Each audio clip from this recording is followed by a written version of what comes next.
Minasan konnichiwa, vidéo yokoso, Nihongo Menemiashu. Bonjour et bienvenue sur la suite de Wagotabi. Donc là, cette fois-ci, on va récupérer le petit cadeau, hein, toujours avec les flèches de mon clavier. Alors vous voyez, ce qui est génial, c'est que là, comme je vous disais, il faut vraiment que vous appreniez à vous promener et regarder. Pour l'instant, évidemment, tout va être en français. Hein. Si je viens ici, je clique avec ma souris, il va me dire le coucher de soleil est magnifique. Bon, évidemment, en japonais, ça serait plus difficile puisque vous commencez à peine. Donc je vais venir ici et je vais venir récupérer mon cadeau. Là, je vais cliquer, alors il vous dit « Parler à papa ». C'est pour ça que je l'appelais Aventure Papa. Donc là, il vous dit « Bravo Akila, voici ton cadeau comme promis ». C'est un petit jeu particulièrement utile pour mémoriser les hiragana et katakana. Tu peux le trouver dans ton livre. Et après, il faudra passer un petit test. Alors, comme je vous ai dit, hein, ça va vraiment être la base du bas, c'est-à-dire qu'il faut vraiment que vous ayez une bonne connaissance en hiragana et katakana.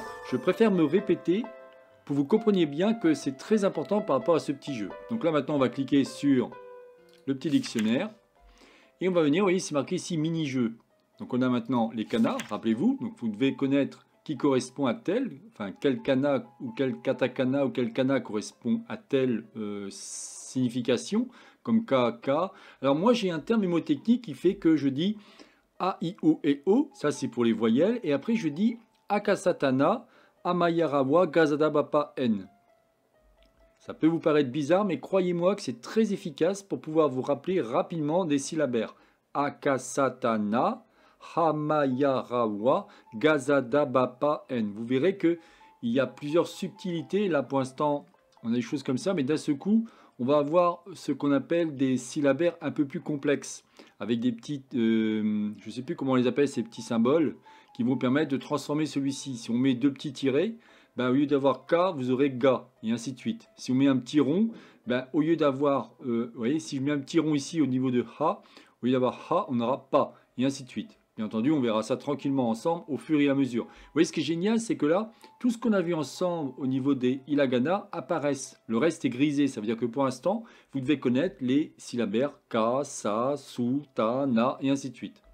Mais comme je vous dis, le plus simple, c'est vraiment de suite de savoir hiragana et katakana. Quand je viens en katakana, pour l'instant, il n'y a strictement rien. Ce qui est vraiment très bien fait par rapport à ça, c'est qu'il va vraiment vous proposer l'évolution pour apprendre le japonais. Alors, quand je viens donc ici, quand je vais cliquer sur mini-jeu, vous avez une espèce de petit ninja. Quand je vais cliquer ici, alors ça va charger en premier. Là, il vous dit nombre de kana 9. Défendez votre village aussi longtemps que possible. Tapez les lettres correspondantes aux kana envoyés par vos ennemis pour les neutraliser. Donc c'est parti. Donc là, il vous dit Su. Donc, hop. Et vous voyez, j'envoie un kana. Là, c'est Na. Donc, comme quoi, si je vous dis, c'est très important de comprendre déjà les bases. Hein. Après, vous avez Ta. Ta. Là, vous avez Sa. Sa. Là, vous avez Ta et Ma. Ta. Ma. Après, Li. Li. Évidemment, au bout d'un moment, ça va s'accélérer. Hein. Sa. Alors, je ne sais pas si ça peut marcher directement avec le clavier. Na. Ah oui, c'est quand même plus simple avec le Ta. clavier. Je vous avouerai que ça va quand même beaucoup plus vite. Ta. Sa. Alors Ta. voilà, après c'est exercez-vous. Donc là, vous voyez que ça marche pas. Donc si je mets par contre Na. Na, Ta. Ka, Ta. Ta, Ta.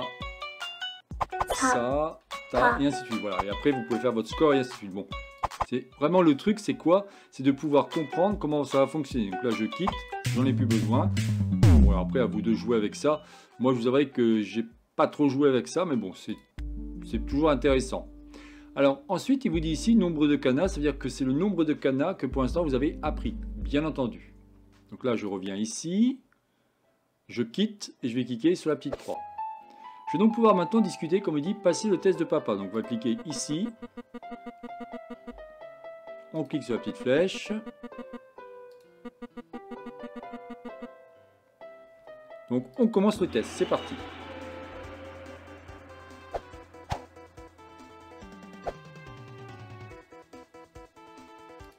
Donc là, c'est parti. Donc là, il me demande de taper, en fin de compte, je suis Tanaka. Comment on dit ça en japonais? Ben, ça va être Tanaka. Des. Tanaka-san desu. Là, il me demande, en fin de compte, vous voyez, j'ai entendu Tanaka-san des. Donc Tanaka-san. Tanaka-san des. desu. Voilà, ils te disent bravo, tu te débrouilles parfaitement bien au Japon. Oui, enfin, croyez-moi, on n'est qu'au début. Hein. Donc là, je clique et il me dit historier défi débloqué. Maintenant, je vais pouvoir me promener. Bravo Akila. Je suis si fier de toi. Donc là, c'est le papa qui parle sûrement à son gamin. Un dernier petit conseil, révisez régulièrement. Effectivement, ça, je vous conseille de vraiment prenez votre temps, mais révisez. De toute façon, vous allez voir dans ces différentes vidéos, je vais vous proposer plein de petits exercices pour bien que vous essayiez de bien comprendre comment cela marche. Il y a une certaine gymnastique à comprendre en japonais. Et vous allez voir qu'au fur et à mesure, je vais essayer de vous donner pas mal de petites choses intéressantes. Et rien ne vous empêche de regarder toutes les vidéos que j'ai pu faire depuis un petit moment sur ma chaîne Japonais pour tous. Donc là, je vais sortir avec les flèches.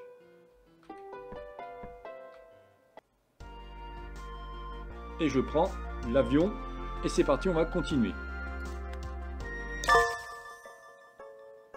On arrive donc à l'aéroport. Aéroport de Takamatsu. Alors là, vous allez voir, c'est extrêmement intéressant. Vous allez apprendre énormément de choses. Voilà, bah écoutez, je n'en dirai pas plus par rapport à cet épisode qui était, on va dire, le cadeau de papa. Je vais l'appeler comme ça. En fin de compte, j'étais en train de réfléchir au titre que j'avais trouvé. Bah voilà, je vais mettre ça, cadeau de papa. C'est donc la chaîne Japonais pour tous, réalisée par Jean-Michel. Si vous avez aimé cette vidéo, n'oubliez pas de liker ou tout simplement de vous abonner à ma chaîne. N'hésitez pas à me poser des questions par rapport à ce petit jeu, je me ferai un plaisir de vous répondre. N'hésitez pas à me dire, bah tiens, est-ce que ça vous plaît? Est-ce que vous souhaitez, alors comme je vous dis, hein, ça m'adresse vraiment à des débutants, débutantes en japonais. Vous allez voir qu'au fur et à mesure, je vais vous expliquer les choses très simples, mais au fur et à mesure, on va évoluer, bien entendu. Moi, je l'ai fait pas mal de fois, ce jeu. Je suis à un niveau bien plus élevé sur mon iPad. Et bon, voilà, donc on apprend vraiment plein de trucs. C'est extrêmement intéressant. Mais avant, il va falloir commencer par apprendre hiragana. Après, vous allez voir, on va apprendre les katakana. Mais vraiment, ce que je vous conseille vivement, c'est de pouvoir vous promener avec. Et vous allez voir, vous allez apprendre plein de choses.